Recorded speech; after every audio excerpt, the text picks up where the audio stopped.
Nel giorno del 32esimo anniversario della strage di Capaci, in cui persero la vita il giudice Giovanni Falcone, la moglie Francesca Morvillo, gli agenti di scorta Vito Schifani, Rocco Di Cillo, Antonio Montinaro, anche la nostra città, la Villa Bonfiglio, alle ore 17:57, l'ora della strage, il sindaco Francesco Miccichè, alla presenza del prefetto Filippo Romano e di altre cariche civili e militari, hanno osservato un minuto di raccoglimento accompagnato dalle note del silenzio.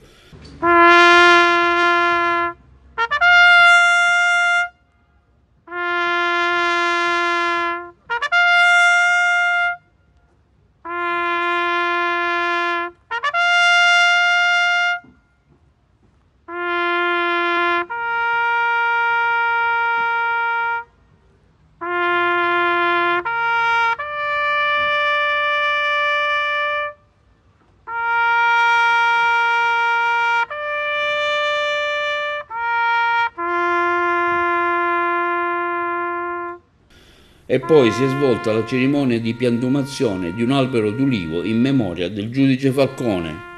Un momento di grande importanza simbolica per la nostra comunità e il ricordo delle vittime di quell'orribile attentato per rinnovare il nostro impegno nella lotta contro la mafia. Oggi, ha affermato il sindaco Miccichè a margine della cerimonia, abbiamo piantato un albero per il giudice Falcone. Il 19 luglio un altro verrà piantato per ricordare il giudice Borsellino.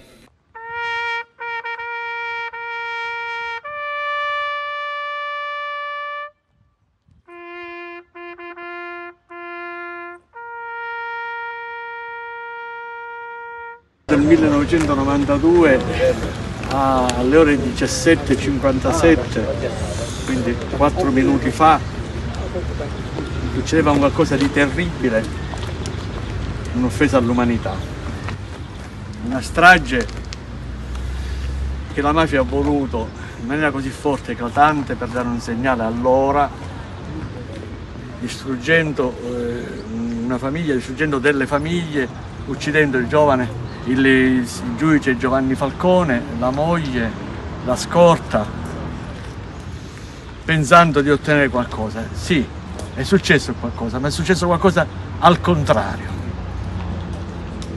Le istituzioni, lo Stato si sono ribellate a questa strage pazzesca. Ci sono state anche altre che dopo qualche mese, ahimè, il 19 luglio dello stesso anno, ha visto vittima anche il giudice Borsellino. Io vorrei fare mie le parole del presidente Sergio Mattarella, che ha ricordato queste vittime, proprio rileggendo qui a voi tutti, e ringrazio per la presenza delle autorità, Sua Eccellenza il Prefetto, tutte le autorità civili e militari che oggi mi hanno dato l'onore di piantare questo albero, un simbolo, è un alberello, un albero di ulivo però, ed è ulivo perché è simbolico, l'albero della concordia e della pace.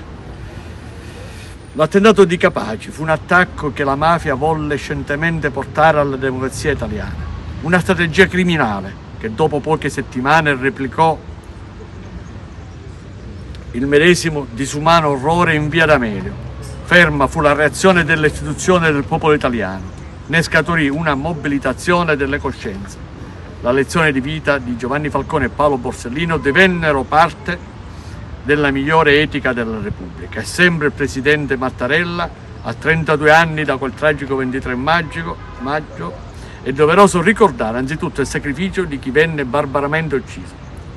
Giovanni Falcone, Francesca Morvillo, Antonio Montinaro, Rocco Di Cillo, Vito Schifani, e insieme a loro ricordiamo Paolo Borsellino, Emanuela Loia, Agostino Catalano, Walter Edde Cosina, Vincenzo Limuli, Claudio Traina, testimoni di legalità, il cui nome resta segnato con carattere indelebile nella nostra storia. Io penso che Agrigento, forse a mio ricordo, non abbia mai avuto un sito, un luogo dove poter ricordare la strage di Capaci. Perché ho scelto questo sito, questo posto? Perché è un luogo di passeggio, di passaggio, è un luogo di passeggio e passaggio anche di ragazzini, di bambini.